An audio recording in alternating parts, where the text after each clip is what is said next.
ડીસામાંથી શંકાસ્પદ ઘી બનાવતી 2 ફેક્ટરીઓ પકડી પાડતું ખોરાક અને ઔષધિ નિયમન તંત્ર।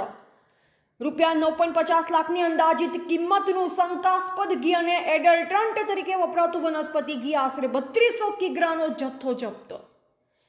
કમિશનર ડોક્ટર એજી કોસિયાએ જણાવ્યું હતું કે રાજ્યના નાગરિકોની જીવન જરૂરી ખાદ્ય ચીજવસ્તુ શુદ્ધ અને ગુણવત્તાયુક્ત મળી રહે તે માટે રાજ્ય સરકાર સતત પ્રયત્નશીલ અને કટિબદ્ધ છે।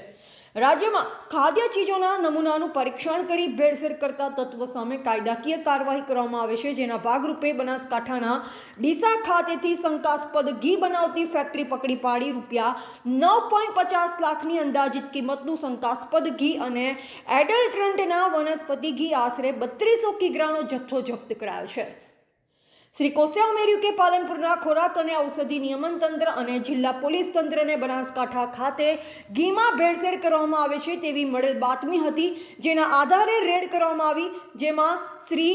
Padmanath food products PN industry park railway ફાટક પાસે ડીસા પાલનપુર ખાતે પેઢીના માલિક લોમેશ યોગેશભાઈ લીંબુવાલાની હાજરીમાં શંકાસ્પદ ઘીનો એક નમૂનો લેવાયો, જ્યારે અંદાજિત રૂપિયા 1.62 લાખની કિંમતનો બાકીનો 450 કિગ્રા જથ્થો સ્થળ પર જપ્ત કરવામાં આવ્યો છે। આ ઉપરાંત ડીસા બનાસકાંઠા ખાતે આવેલ બીજી પેઢી Krishna industries railway station road Deesa Banaskantha ખાતે તપાસ કરતા સ્થળ પર શંકાસ્પદ ઘી અને એડલ્ટરન્ટ તરીકે વનસ્પતિ ઘી મળી આવતા પેઢીના માલિક શ્રી ઠક્કર દિનેશભાઈની હાજરીમાં શંકાસ્પદ ઘીના 5 નમૂના લેવામાં આવ્યા છે અને બાકીનો અંદાજિત કિંમત રૂપિયા 5.50 લાખની કિંમતનો આશરે 1350 કિગ્રા ઘીનો જથ્થો અને એડલ્ટરન્ટ તરીકે વનસ્પતિ ઘીના 2 નમૂના લેવામાં આવ્યા, જ્યારે બાકીનો આશરે અંદાજિત કિંમત રૂપિયા 2.50 લાખ કિંમતનો 1400 કિગ્રા જથ્થો જપ્ત કરવામાં આવ્યો છે।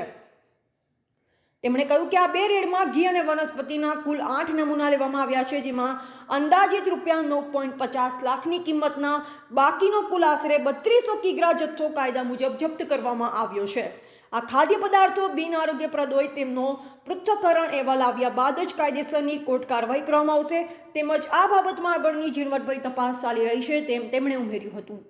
બ્યુરો રિપોર્ટ કમલેશી દરબાર સાથે રમેશ રાણા, ઇન્ડિયા લાઈવ ગુજરાત, બનાસકાંઠા।